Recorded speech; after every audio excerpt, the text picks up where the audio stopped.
Okay.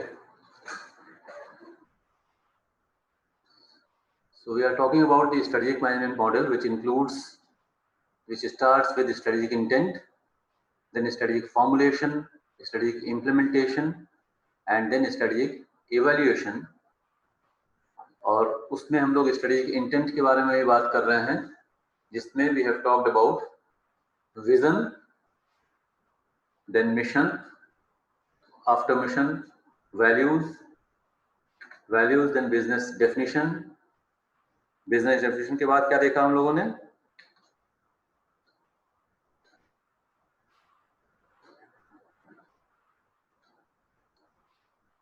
Strategic intent में business definition के बाद क्या था?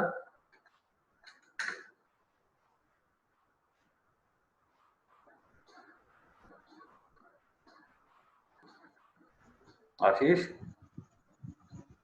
Yes, sir. Vision, mission, values, business definition. After that?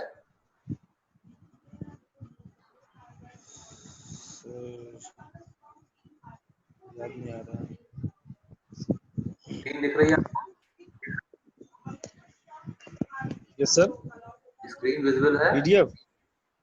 Yes, sir. Visible है, visible. हाँ। तो आधा नाम मैंने लिख दिया है, उसके आगे याद आया आपको? Mission, values, business definition. Vision मतलब हमें क्या बनना है, मिशन मतलब हमें क्या करना है, वैल्यूज हमारे मूल्य क्या हैं, बिजनेस डेफिनेशन हमारा बिजनेस क्या है, और उसके बाद बिजनेस Ethics, sir. Ethics की मॉडल है। बिजनेस स्क्रीन पे क्या है?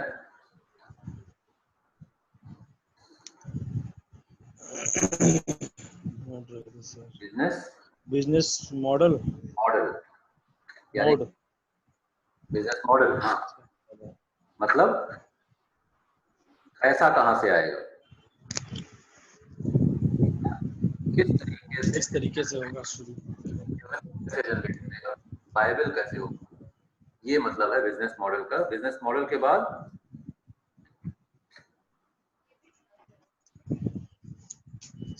स्ट्रेटजी, बिजनेस स्ट्रेटजी, गोल्स के बाद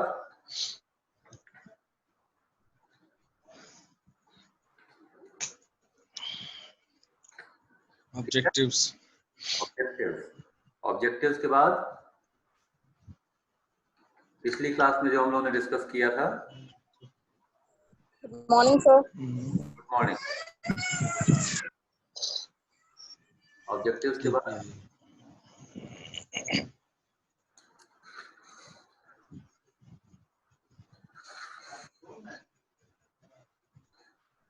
क्या है भाई? ऑब्जेक्टिव के बाद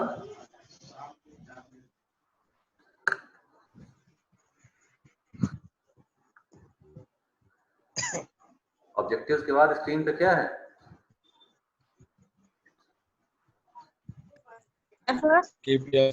KPIs। Full form of KPI। पिछली क्लास में हम लोगों ने KPIs की बात की थी। फुल फॉर्म क्या है इसका? Yes sir. What is the full form?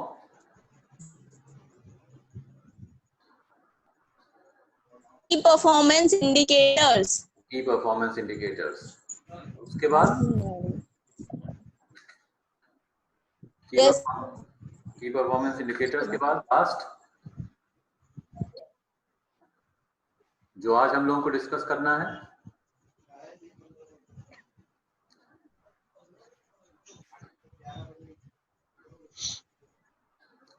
PPT के टाइटल में पढ़ा होगा ना, तो दिख रहा होगा आप लोगों को भाई।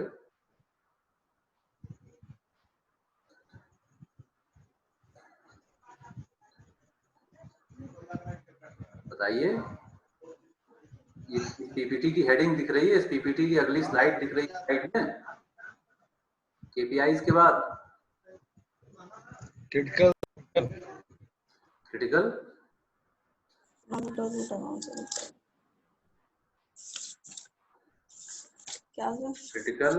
Success factors.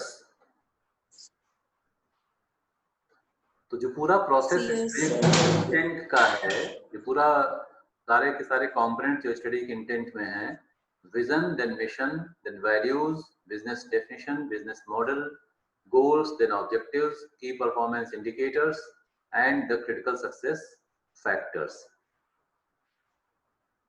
जो मैंने आपसे कहा है, एक हाइपोथेटिकल या रियल ऑर्गेनाइजेशन ले करके और उसके लिए विजन, मिशन, वैल्यूज, ये सारी चीजें आप लोगों को बनानी है या लिखनी है, ये काम करना शुरू करेंगे तो अपने आप ये चीजें दिमाग में बैठ जाएंगी, फिर भूलेंगी नहीं। इस लिहाज से भी इम्पोर्टेंट है। चलिए, तो स्टडी इंटेंट में ये सारी चीजें हो गई। बाकी चीजें हम लोग डिस्कस कर चुके हैं। Vision, what we want to be, mission, what we want to do, values और principles which we can not compromise with, business definition और बिजनेस है क्या, बिजनेस मॉडल, पैसा बिजनेस में कहाँ से आएगा, गोल्स, लॉन्ग टर्म में हमें क्या अचीव करना है, ऑब्जेक्टिव्स, शॉर्ट टर्म में हमें क्या अचीव करना है, केपीआईज, वो कौन से ऐसे परफॉर्मेंस इंडिकेटर्स हैं जो कि बहुत ही जरूरी हैं, जिनके ऊपर कॉन्सेंट्रेट करना होगा ऑर्गेनाइजेशन को और उसके मेंबर्स को, उसके एम्प्लॉइज को, और lastly what are the critical success factors जो कि ऑर्गेनाइजेशन की सक्सेस को इंश्योर करेंगे, जिनके बिना ऑर्गेनाइजेशन सक्सेसफुल नहीं हो सकता है। ये हैं critical success factors. So the critical success factors are also known as strategic factors और की फैक्टर्स फॉर सक्सेस। तो सक्सेस के लिए जो भी की फैक्टर्स हैं, जो भी जरूरी फैक्टर्स हैं, जो भी ऐसी चीजें हैं ऑर्गेनाइजेशन की ऐसी कैरेक्टरिस्टिक्स, ऑर्गेनाइजेशन के अंदर कई सारी कैरेक्टरिस्टिक्स होंगी। देखिए, क्रिटिकल सक्सेस फैक्टर्स को ऐसे समझ सकते हैं कि जो भी काम ऑर्गेनाइजेशन करने जा रहा है, उस काम को, उस गोल को सक्सेसफुली अचीव करने के लिए कौन कौन सी ऐसी कैरेक्टरिस्टिक्स हैं जिनके बिना वो अचीवमेंट नहीं हो सकता है।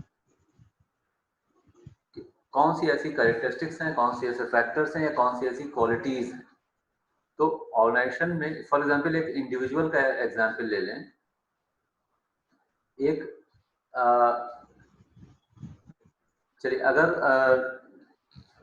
किसी को इंजीनियर बनना है, किसी को इंजीनियर बनना है 10+2 के बाद, तो इंजीनियरिंग के एंट्रेंस एग्जाम में बैठने के लिए बेसिक क्वालिफिकेशन क्या होगी?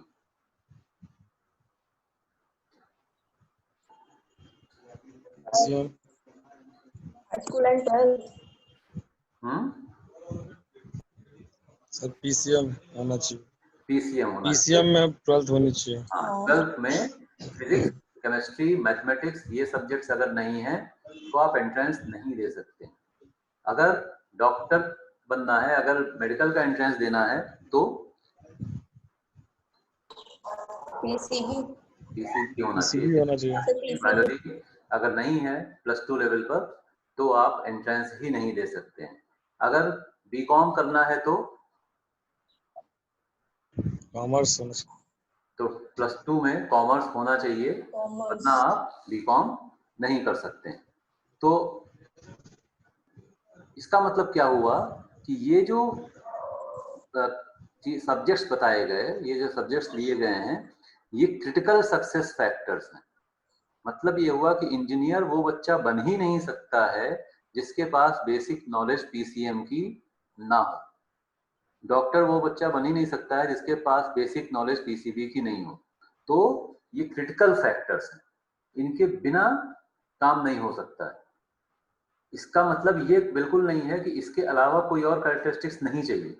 कई सारी कैरेक्टरिस्टिक्स होनी चाहिए, लेकिन ये तो बेसिक चीजें हैं जो कि चाहिए ही चाहिए। तो उसी तरह से कोई ऑर्गेनाइजेशन है, किसी ऑर्गेनाइजेशन को कोई एक प्रोडक्ट बनाना है, कोई ऑर्गेनाइजेशन ऑटोमोबाइल सेक्टर में जाना चाहता है, तो उसके पास उस पर्टिकुलर सेक्टर की नो हाउ होनी चाहिए, उसके पास वो टेक्नोलॉजी होनी चाहिए, और तभी वो उस पर्टिकुलर फील्ड में एंटर कर सकता है। उसके एडिशनल कई सारी चीजें होंगी, कई सारे और फैक्टर्स भी होंगे, लेकिन ये जो फैक्टर्स हैं जिनके बिना आगे बढ़ ही नहीं सकते हैं, वो हो गए क्रिटिकल सक्सेस फैक्टर्स या की फैक्टर्स फॉर सक्सेस या स्ट्रेटेजिक फैक्टर्स। ठीक है, तो critical success factors, a critical success factor, a CSF, is an element which is therefore necessary for an organization or project to achieve its mission. Without this particular factor, वो mission achieve नहीं हो सकता है. They are the critical factors or activities that are required for ensuring the success of the business. फिर वही चीज है कि जिनके बिना बिजनेस की बिजनेस जो है वो सक्सेसफुल हो ही नहीं सकता है.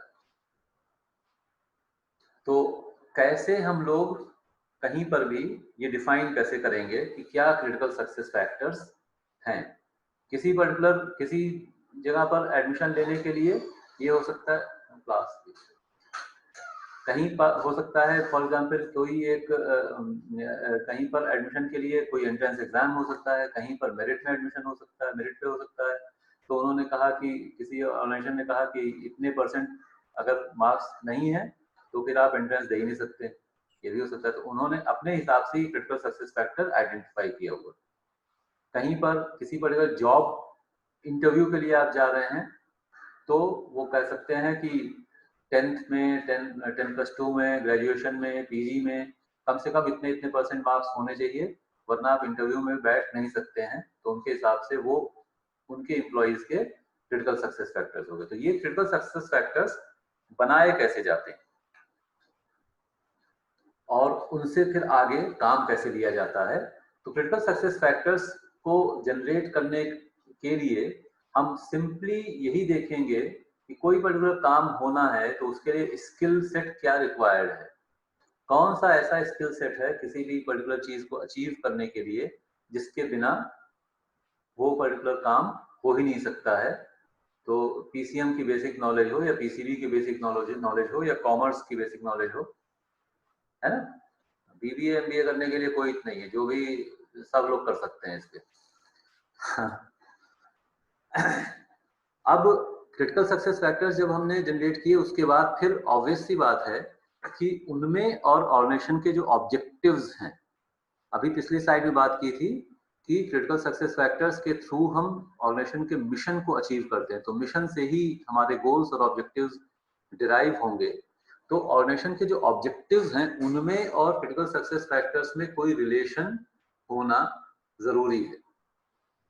तो ऑब्जेक्टिव इसका मतलब है कि ऑब्जेक्टिव डॉक्टर बनना है तो क्रिटिकल सक्सेस फैक्टर में पीसीबी आएगा, ना कि पीसीएम आएगा, ना कि कॉमर्स आएगा.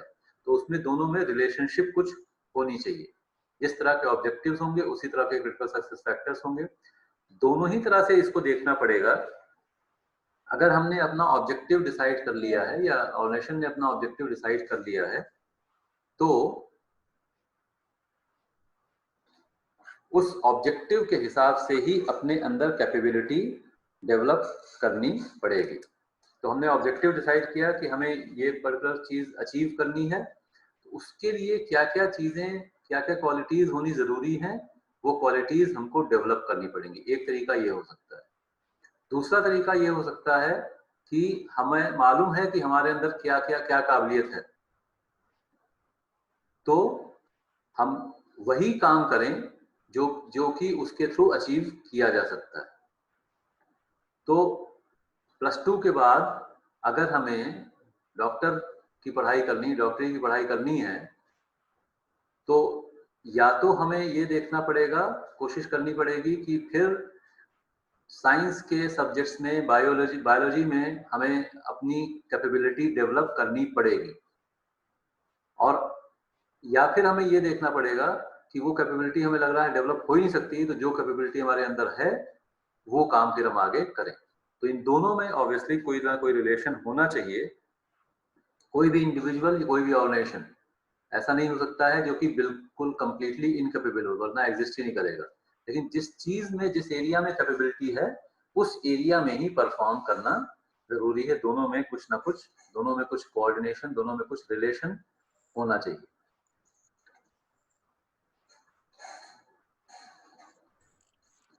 और उसके बेसिस पर फिर हम लोग परफॉर्मेंस स्टैंडर्ड्स आइडेंटिफाई करेंगे. तो क्रिटिकल सक्सेस फैक्टर्स हमारे पास हैं, हमारे कुछ हैं, वो हम आइडेंटिफाई करें कि क्या क्रिटिकल सक्सेस फैक्टर्स होंगे। वो critical success factors obviously objective से रिलेटेड होंगे, तो ऑब्जेक्टिव्स के बेसिस पर ही इसका मतलब है क्रिटिकल सक्सेस फैक्टर्स जनरेट किए जाएंगे, और उसके बाद उन पर्टिकुलर क्वालिटीज, उन पर्टिकुलर क्रिटिकल सक्सेस फैक्टर्स के एरियाज में हम ये डिसाइड करेंगे कि परफॉर्मेंस स्टैंडर्ड क्या होना चाहिए, एक स्टैंडर्ड परफॉर्मेंस क्या होनी चाहिए, और जिससे कि फिर हम एक्चुअल परफॉर्मेंस को उससे कंपेयर करके ये जान सकें कि हम सही तरीके से परफॉर्म कर पा रहे हैं या नहीं कर पा रहे हैं, या कहीं कोई शॉर्टकमिंग है, कोई प्रॉब्लम है, उसको भी हम आइडेंटिफाई कर सकें। ये सारी चीजें, ये 3 स्टेप्स इंपॉर्टेंट है therefore in determining critical success factors: generating the CSFs, relating the objectives to the CSFs, and then identifying the performance standards. क्या चीजें हमें काफी ज्यादा ध्यान रखनी पड़ेंगी क्रिटिकल सक्सेस फैक्टर्स जब हम आइडेंटिफाई करते हैं, सेट करते हैं, बनाते हैं, कौन कौन से इश्यूज को के ऊपर फोकस करना जरूरी है, क्रिटिकल है। So a set of critical success factors is the result of asking the question, what do we need to do in order to be successful in a particular context? तो critical success factors निकल करके कहाँ से आएंगे? जब हमने ये decide किया हमारा विजन क्या है, हमारा मिशन क्या है, हमारे गोल्स क्या हैं, हमारे ऑब्जेक्टिव्स क्या हैं। हम लोगों ने जो बात की है, पूरा जो स्ट्रेटेजिक इंटेंट के मॉडल की जो हम लोगों ने बात की है, तो vision, mission, values, business definition, business model, goals, objectives, key performance indicators, and then now we are talking about the critical success factors. इन सब में सबसे ज्यादा इंपॉर्टेंस वाले जो कंपोनेंट्स हैं स्ट्रेटेजिक इंटेंट में, वो सिंपली विजन, मिशन, गोल्स और ऑब्जेक्टिव्स हैं। इनकी इंपॉर्टेंस ज्यादा है। ज्यादा क्वेश्चंस भी आपसे इसी के बारे में पूछे जाएंगे, और ऑर्गेनाइजेशंस भी प्रैक्टिकली इनके ऊपर ज्यादा फोकस करते हैं, क्योंकि लॉन्ग रन में कहाँ पहुंचना है ये हमारा विजन हो गया, लॉन्ग रन में हमें काम क्या करना है, किस डायरेक्शन में मूव करना है, कैसे बढ़ना है, कैसे आगे चलना है, वो मिशन हो गया। फिर हमारे गोल्स क्या हैं, जो थोड़े से ब्रॉड होंगे वो गोल्स होंगे, और स्पेसिफिकली हमें क्या अचीव करना है वो हमारे ऑब्जेक्टिव्स हो गए। ये 4 चीजें अगर हमें पता है, ये 4 चीजें ऑर्गेनाइजेशन में सभी को पता है और सब उससे अग्रीड हैं, अच्छे से वो उसके ऊपर फोकस्ड हैं, तो ऑर्गेनाइजेशन फिर अपनी स्ट्रेटजी को फॉर्मुलेट करके और उसको इम्प्लीमेंट करके सक्सेसफुली आगे इन चीजों को अचीव कर सकता है। तो बाकी चीजें, इसका मतलब है जो भी हैं, वो इन्हीं से निकल करके आती हैं। So values will be based upon your vision and mission. Your business definition will also be based upon your mission. Your business model will come out from there only. और आपके जो की परफॉर्मेंस इंडिकेटर्स हैं और critical success factors हैं, वो भी आपके गोल्स, ऑब्जेक्टिव्स वगैरह से ही निकल करके उन्हीं से ये भी बनाए जाएंगे। So जब हम ये कह रहे हैं a set of CSFs is the result of asking the question, what do we need to do in order to be successful in a particular context? तो हमने ये डिसाइड किया है through our vision and mission कि हमें करना क्या है, हमें कहाँ, हमें बनना क्या है और हमें करना क्या है। विजन और मिशन में हमने ये डिसाइड कर लिया। तो अब वो चीजें करने के लिए, या उस पर्टिकुलर एरिया में जो हमने अपना एरिया ऑफ ऑपरेशन डिसाइड कर लिया ऑर्गेनाइजेशन का, उस एरिया ऑफ ऑपरेशन में सक्सेसफुल होने के लिए क्या करना होगा, ये सवाल जब हम पूछेंगे तो वहां से सारे के सारे क्रिटिकल सक्सेस फैक्टर्स निकल करके आएंगे। क्लास 8-9 में ही, क्लास जैसे आप लोगों ने अभी ये बताया कि 12th में PCM होना चाहिए फॉर इंजीनियरिंग, 12th में PCB होना चाहिए for becoming a doctor. Yes, sir. तो सब्जेक्ट्स का सिलेक्शन लेकिन स्टूडेंट शुरू कब करता है, 11th-12th में या उससे पहले? Sir, पहले ही सर 11th से करता है। 9th sir. 9th में भी तो होता है ना, 9th से पहले आप select Yes sir, 9th science से लेना है, sir. कॉमर्स लेना है, इस तरह से कुछ पहले सिलेक्शन होगा 9th में। Science, commerce, arts. तो मतलब ये हुआ कि इसका मतलब हुआ कि किसी एक बच्चे को या फिर अपने गार्जियंस या किसी बड़े की मदद से उसको 8th के बाद ही ये डिसाइड कुछ एक डायरेक्शन अपना बनाना शुरू करना पड़ेगा और डिसीजन लेना शुरू करना पड़ेगा कि हमें किधर जाना है। तो Yes, sir. एक एरिया सेलेक्ट कर लिया। एरिया उस समय सेलेक्ट करने के बाद अब फिर डिसाइड करेंगे, जब डिसाइड किया एरिया, ब्रॉडली एरिया कर लिया कि या तो कॉमर्स या तो आर्ट्स या तो साइंस, उसके बाद तो किस तरफ जाना है, इंजीनियरिंग की तरफ जाना है कि कॉमर्स की तरफ जाना है, फिर डिसाइड करेंगे कि अब सब्जेक्ट कौन सा लेना है। तो what do we need to do in order to be successful in a particular context. और ये दोनों चीजें आपस में बिल्कुल ही लिंक्ड होती पूरी तरह से होंगी कि हम ये डिसाइड करें कि हमें आगे करना क्या है, उसके हिसाब से हम कौन से सब्जेक्ट चूज करेंगे ये देखेंगे। दूसरी चीज, दूसरी तरह से ये भी देखना पड़ेगा कि हमें कौन से सब्जेक्ट्स अच्छे लगते हैं, तो उसके हिसाब से हम कौन से एरिया में जाएंगे ये डिसाइड कर लें। तो जिस तरह से भी करें, लेकिन इन दोनों में कुछ ना कुछ इंटरलिंकिंग जरूरी है। तो what do we need to do in order to be successful in a particular context. Critical success factors are based upon practical logic। ये लॉजिकल है कि हमें अचीव जो भी करना है उस अचीवमेंट की तरफ जो रास्ता जाता है उसके ऊपर चलना पड़ेगा, और या फिर जो रास्ता हमें पसंद है वो रास्ता जिस तरफ ले जाता है वो चीज हमें चूज करनी पड़ेगी। This is logical, heuristic, step by step, or a rule of thumb rather than on an elaborate procedure or an esoteric theoretical model। तो प्रैक्टिकल यहाँ पर कोई ऐसा बहुत बड़ा मॉडल नहीं बनाया जा रहा है, छोटा सा एक हम लोगों ने वैसे 3 स्टेप्स का मॉडल ही देखा था पिछली स्लाइड में।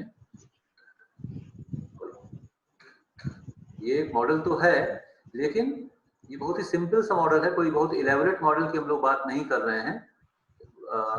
प्रैक्टिकल लॉजिक जो भी है उसके हिसाब से हम लोग क्रिटिकल सक्सेस फैक्टर्स डिराइव करते हैं। तो it is based on practical logic, heuristic और रूल ऑफ थंब। तो कुछ स्टेप्स हम बना लेते हैं अपने पास्ट एक्सपीरियंस के बेसिस पर, लॉजिकली चल करके उसी के बेसिस पर सक्सेस फैक्टर्स डिराइव किए जा सकते हैं।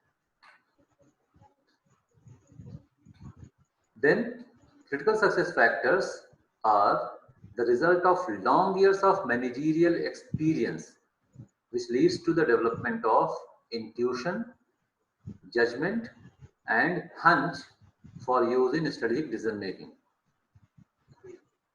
ठीक है, तो जो एक्सपीरियंस है उसके बेसिस पर क्या सही है, क्या गलत है, क्या चीज हमें करनी होगी, क्या चीज क्या कौन सी क्वालिटीज, कौन सी कैरेक्टरिस्टिक्स में डेवलप करनी पड़ेंगी, ये सारी चीजें उनके बेसिस पर हम डिराइव कर सकते हैं और यहाँ से फिर क्रिटिकल सक्सेस फैक्टर्स निकल सकते हैं। N analysis of what relevant CSFs operate in a particular context could be based on the manager's statements, expert opinions and organizational success stories। तो कहाँ से निकल करके आएंगे, कोई दूसरा ऑर्गेनाइजेशन जो है जो कि इसी एरिया में ऑपरेट कर रहा है उसने किस तरीके से काम करके कोई भी चीज अचीव की है। तो जब 10th में कोई स्टूडेंट पढ़ रहा है, +2 पे लेवल पे कोई स्टूडेंट पढ़ रहा है, कोई इंजीनियरिंग एंट्रेंस की कोई तैयारी कर रहा है, कोई सिविल सर्विसेज की तैयारी कर रहा है, तो जो पहले सक्सेसफुल स्टूडेंट्स हो चुके हैं उनके बारे में भी पढ़ करके वो लोग कैसे पढ़ाई करते थे, तो सक्सेस स्टोरीज, उससे फिर हम लोग निकाल करके ला सकते हैं कि क्या क्रिटिकल सक्सेस फैक्टर है। अगर सिविल सर्विसेज का एग्जाम क्रैक करना है तो ये पता करें कि पहले जो लोग क्रैक कर चुके हैं उन लोगों ने किस तरह से पढ़ाई की है, उनकी सक्सेस स्टोरी को हम फॉलो करें अगर, तो फिर ऐसा कम से कम माना तो जाता है कि हम भी सक्सेसफुल हो सकते हैं। तो ऐसे ही ऑर्गेनाइजेशंस भी कर सकते हैं, जो सक्सेसफुल ऑर्गेनाइजेशंस हैं उनको फॉलो करके वो क्या चीज कर रहे हैं अब एक पर्टिकुलर एरिया में, उसके थ्रू हम क्रिटिकल सक्सेस फैक्टर्स पता कर सकते हैं, आइडेंटिफाई कर सकते हैं और उनके ऊपर काम कर सकते हैं। एक्सपर्ट्स से ओपिनियन ले सकते हैं, कंसल्टेंट्स को हायर कर सकते हैं, वो हमें बता सकते हैं, और या फिर मैनेजर्स खुद से भी अपने एक्सपीरियंस के बेसिस पर पता कर सकते हैं या डिसाइड कर सकते हैं, फिक्स कर सकते हैं कि क्या क्रिटिकल सक्सेस फैक्टर्स होने चाहिए हमारे ऑर्गेनाइजेशन के लिए। then the critical success factors, sorry,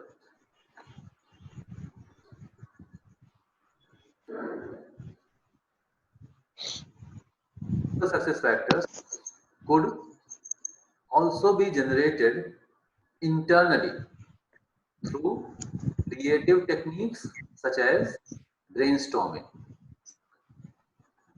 तो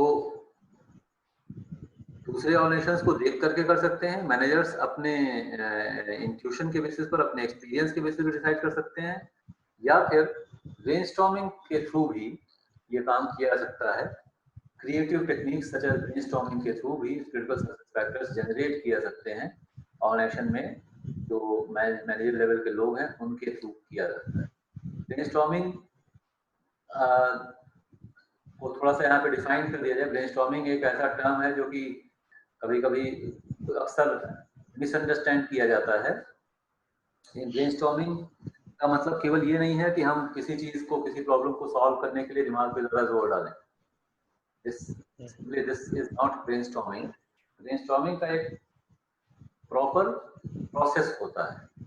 ब्रेनस्टॉर्मिंग का मतलब होता है कि अगर कहीं पर भी कोई प्रॉब्लम है तो उस प्रॉब्लम को रिजॉल्व करने के लिए, उस प्रॉब्लम को सॉल्व करने के लिए एक ग्रुप बनाया जाएगा और उस ग्रुप को, उसके थ्रू वो ग्रुप उस प्रॉब्लम को डिस्कस करता है। मतलब कि फॉर एग्जांपल जब यहाँ पे हम बात कर रहे हैं क्रिटिकल सक्सेस फैक्टर्स की, तो ऑर्गेनाइजेशन की सक्सेस को एंश्योर करने के लिए कौन से फैक्टर्स होंगे जो क्रिटिकल हैं, हमें ये आइडेंटिफाई करना है कि ये 4, 5, 10 फैक्टर्स हैं, कौन से 4, 5, 10 फैक्टर्स हैं जो कि जिनके ऊपर फोकस करके ऑर्गेनाइजेशन सक्सेसफुल हो सकता है।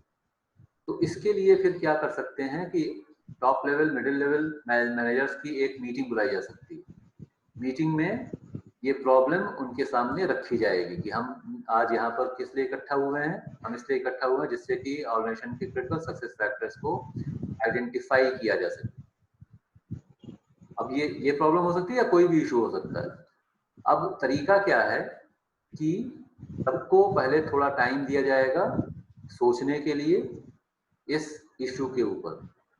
सोचने के बाद 5-10 लोगों का जो भी, जितना भी बड़ा ग्रुप है, बारी बारी से वो लोग अपने अपने विचार सामने रखेंगे। 10 लोग बताएंगे। पहला बताएगा मेरे हिसाब से हमारे क्रिटिकल सक्सेस फैक्टर्स ये 1, 2, 3, 4 ये होने चाहिए। दूसरा बताएगा, तीसरा बताएगा। सभी अपने अपने व्यूज सामने रखेंगे, तो इस तरह से सबके व्यूज एक दूसरे को पता चल गए। और फिर तीसरे स्टेप में ये जो भी कुछ व्यूज रखे हैं सभी मेंबर्स ने, ब्रेनस्टॉर्मिंग सेशन के मेंबर्स ने, उनके ऊपर आपस में ये लोग डिस्कस करेंगे और अगर उसमें कुछ इम्प्रूवमेंट हो सकता है तो वो बताया जाएगा। ब्रेनस्टॉर्मिंग का ये रूल हमेशा होता है कि कोई भी किसी दूसरे के ओपिनियन को क्रिटिसाइज, कोई भी किसी दूसरे के सॉल्यूशन को क्रिटिसाइज किसी हालत में नहीं करेगा। तो अगर एक मेंबर ए है, उसने बताया कि ये 4 क्रिटिकल सक्सेस फैक्टर्स होने चाहिए। मेंबर बी है जिसे लगता है उन 4 में से एक फैक्टर ऐसा है जो कि बिल्कुल ही बकवास है, तो वो ये नहीं बता सकता है उस चीज को इम्प्रूव कैसे कर सकते हैं। ये जरूर बता सकते हैं, लेकिन उसको क्रिटिसाइज कोई नहीं करेगा। तो इससे फायदा ये होता है कि कोई एब्सर्ड से एब्सर्ड, कभी कभी ये चीजें होती हैं कि कोई किसी एब्सर्डिटी से भी कोई अच्छी चीज निकल आती है। कोई आइडिया जो है वो शुरू तो हुआ किसी बेवकूफी की बात से, किसी ज्यादा दिमाग वाली बात नहीं थी, लेकिन उसमें उसको डेवलप करके फिर उसको इम्प्रूव करके कुछ बहुत ही अच्छी चीज बन सकती है।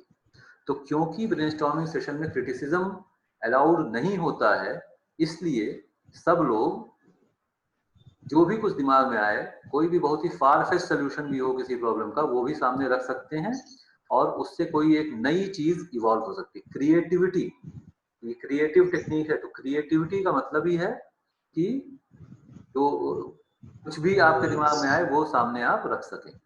ठीक है, तो ब्रेनस्टॉर्मिंग का सिंपल इसका मतलब है ये प्रोसेस होता है और ये काफी बड़ी बड़ी प्रॉब्लम्स को सॉल्व करने के लिए इसका यूज किया जाता है और सक्सेसफुली यूज किया जाता है।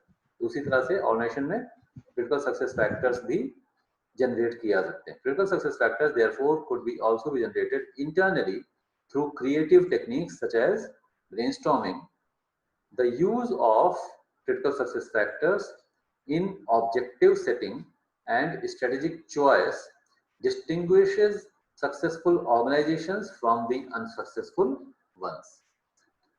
तो सिंपल मतलब है कि जो भी क्रिटिकल सक्सेस फैक्टर्स हमारे हैं उनका इस्तेमाल हम प्रॉपरली ऑब्जेक्टिव सेटिंग में और स्ट्रेटेजी चूज करने में कर पा रहे हैं या नहीं कर पा रहे हैं।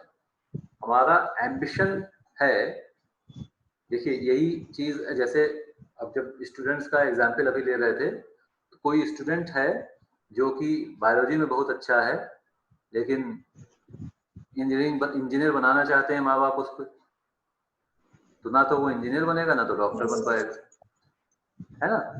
तो ऑब्जेक्टिव सेटिंग जो है, अब इसमें क्या हुआ कि उस स्टूडेंट का जो क्रिटिकल सक्सेस फैक्टर है वो तो है बायो, लेकिन ऑब्जेक्टिव सेटिंग कर दी गई, ऑब्जेक्टिव सेट कर दिया गया इंजीनियरिंग, तो the student is bound to be unsuccessful. तो the use of therefore of critical success factors in objective setting, और ऑब्जेक्टिव जैसे सेट करेंगे उसी तरह से स्ट्रेटजी आप चूज करेंगे। तो अगर प्रॉपरली जो भी क्रिटिकल सक्सेस फैक्टर्स हैं किसी ऑर्गेनाइजेशन के अंदर भी, इसी तरीके से ऑर्गेनाइजेशन के अंदर एक्सपर्टीज है एक पर्टिकुलर इंडस्ट्री में सक्सीड करने की, उस इंडस्ट्री के बजाय किसी दूसरी इंडस्ट्री में ऑपरेट करने लग जाए तो फिर अनसक्सेसफुल हो सकता है। ऑर्गेनाइजेशन की एक्सपर्टीज है, जैसे अब देखिए कभी कई बार कई सारे ऑर्गेनाइजेशंस ये करते हैं कि अगर किसी नई टेरिटरी में जाते हैं तो एक ज्वाइंट वेंचर के थ्रू जाते हैं। कोई फॉरेन कंपनी अगर इंडिया में आती है तो पहले कोई ज्वाइंट वेंचर लाती, कोई ज्वाइंट वेंचर अभी बता सकते हैं आप, कोई फॉरेन और इंडियन कंपनी का कोलैबोरेशन इन इंडिया?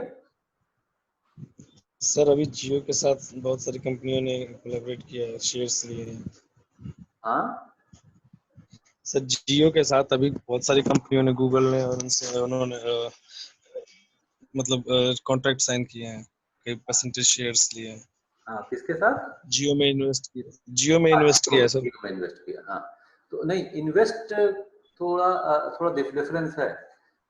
प्रेजेंट या पास्ट भी ज्वाइंट वेंचर, बात तो थोड़ी सी वैसी ही हुई, मतलब इन्वेस्ट कर रहे हैं लेकिन ज्वाइंट वेंचर का मतलब है मैनेजर एक्सपर्टाइज भी शेयर होगी, है ना। सर तो यहाँ पे ऐसे मारुति सुजुकी हाँ, होगी, मारुति बहुत इंडिया की बहुत कंपनी होगी, सुजुकी जो है। इस तरह से बहुत सारे एग्जाम्पल्स हैं, इस तरह से यस सर। न्यूमरस एग्जाम्पल्स हैं, प्रेजेंट के पास्ट के। हीरो होंडा था, हाँ हीरो होंडा था, हीरो अलग हो गया, होंडा अलग हो हाँ। गया, होंडा बाहर की मारुति कंपनी है, सुजुकी जापान की शायद। का नाम इस तरह से आप ले सकते हैं, इसी तरीके से टीवीएस सुजुकी का नाम ले सकते हैं, ये भी था पहले, अलग हो गए, यस ठीक है। अब ये भी समझना जरूरी है कि कैसे, मतलब हीरो होंडा साथ साथ आए फिर अलग हो गए, टीवीएस सुजुकी साथ साथ आए फिर अलग हो गए।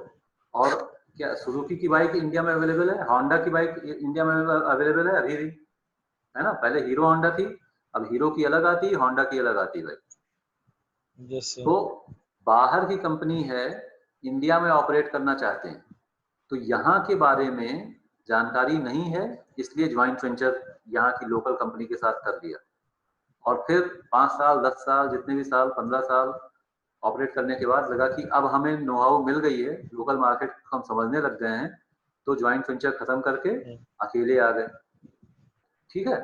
तो यस इसका मतलब है कि अब अगर पहले से ही इस तरह से ऑपरेट करने लगे कोई ऑर्गेनाइजेशन जहां के बारे में नहीं जानते हैं, किसी मार्केट के बारे में नहीं जानते हैं, उसमें जंप कर जाएं तो फेल हो सकते हैं, ये ध्यान रखना जरूरी है।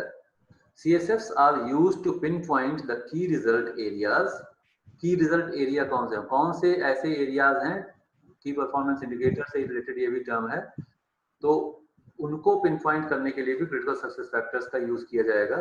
कौन सी जगहों पर हमें ज्यादा फोकस करना है, determining objectives in those areas and devising measures of performance for judging the objective achieving capability of any organisation. तो मेजर कैसे करेंगे परफॉर्मेंस, ऑब्जेक्टिव अचीविंग कैपेबिलिटी, कितना ऑब्जेक्टिव हम अचीव कर पा रहे हैं नहीं कर पा रहे हैं, ये सारी चीजें देखने के लिए क्रिटिकल सक्सेस फैक्टर्स का यूज किया जा रहा है।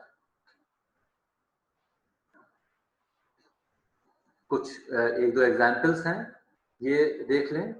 तो एक शू मैन्युफैक्चरिंग कंपनी, इसके लिए क्रिटिकल सक्सेस फैक्टर्स कई सारे हो सकते हैं, कुछ एक यहाँ पर लिखे हुए हैं जिनके ऊपर उसको फोकस करना चाहिए। हाई मैन्युफैक्चरिंग क्वालिटी, तो एक कंपनी ने मान लीजिए कि इस तरह से वो उसने कह रखा है कि हमारा क्रिटिकल सक्सेस फैक्टर क्या, हमें किस चीज के ऊपर फोकस करना है, क्वालिटी के ऊपर फोकस करना है, कॉस्ट इफिशियंसी के ऊपर फोकस करना है, not only quality but we also need to be cost efficient, retailing के ऊपर, तो सप्लाई चेन यानी कि हमारा जो होगा वो कैसे अचीव करेंगे उसको, उसके ऊपर भी हमें फोकस करना, तो सोफिस्टिकेटेड रिटेलिंग होनी चाहिए हमारी। Flexible product mix, what is the product mix?